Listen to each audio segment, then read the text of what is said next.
आपण खरं वांग करूयात. तर मी एवढे वांगे घेतले तर आणि इकडे एका वाटीत पाणी घेतलंय. आता आपण हे वांगे असे 4 फोडी करून या पाण्यात टाकायचे.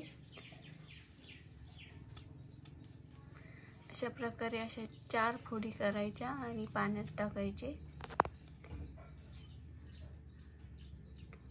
मी अशा प्रकारे वांगे कापून घेतलेत आणि पाण्यात असे भिजवून ठेवलेत. तर आता आपण एका ताटात शेंगदाण्याचा कूट घेऊन वांगे भरूयात. इथे ताट घेतले मी. आता आपण शेंगदाण्याचा कूट त्या ताटात टाकू आणि आता आपण त्याच्यात चवीनुसार मीठ घालूत. एवढं थोडीशी हळद घालूत आणि थोडासा घरचं तिखट घालू. थोडासा गरम मसाला घालू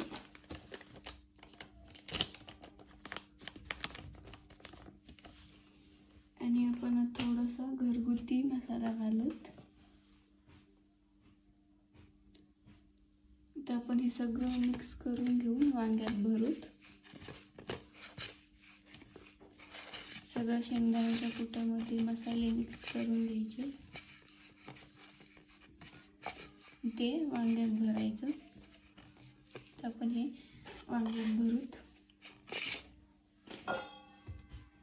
ते मी ताट घेतलंय वांग्यात भरल्यावर ठेवायला वांगे त्यात. तर अशा प्रकारे आपण असं वांग्यात भरून घेऊ शेंगदाण्याचा कूट. एका ताटात ठेवू.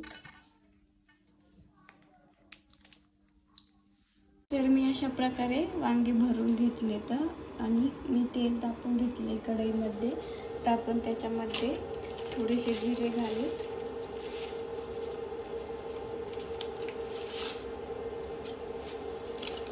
आणि थोडीशी मोहरी घालू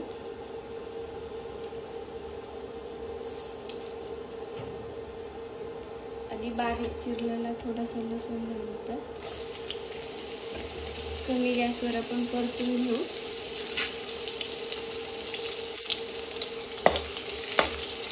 लसूण जिरे मोहरी परतून घेतली तेलात मी. आता आपण एक एक वांग तेलात टाकू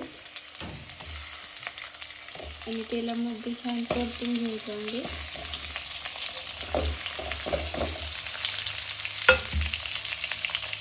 तेलामध्ये मिक्स करून घेऊ सगळीकडे.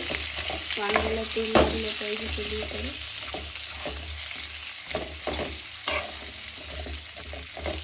तर वांगे दाबू नाहीत म्हणून आपण थोडंसं मीठ टाकू त्याच्यावरती, म्हणजे करपणार नाही. पण ते सगळीकडे मिक्स करून घेऊ.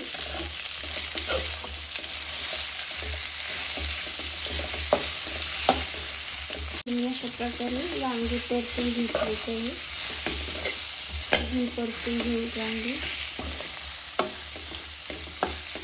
आणि आता आपण त्याच्यात थोडंसं पाणी घालू.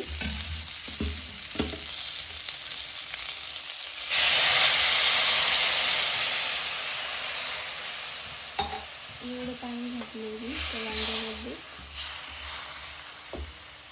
तर आता आपण हा उरलेला शेंगदाण्याचा कूट घालू वरून.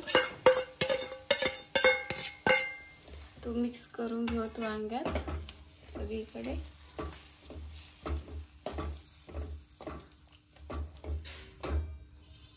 थोडीशी कोथिंबीर टाकू.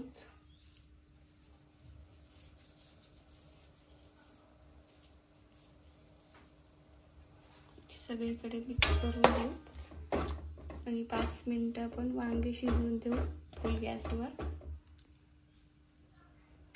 तर आता आपण असं झाकून ठेवू आणि मग 5 मिनिटं शिजवून देऊ.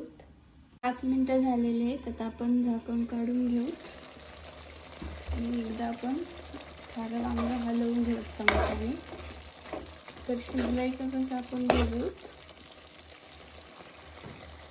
तर शिजलेलं आहे वांगं. तर खारं वांग आपलं तयार आहे. अशा प्रकारे रेसिपी आवडल्यास लाईक करा, शेअर करा, चॅनलला सबस्क्राईब करा.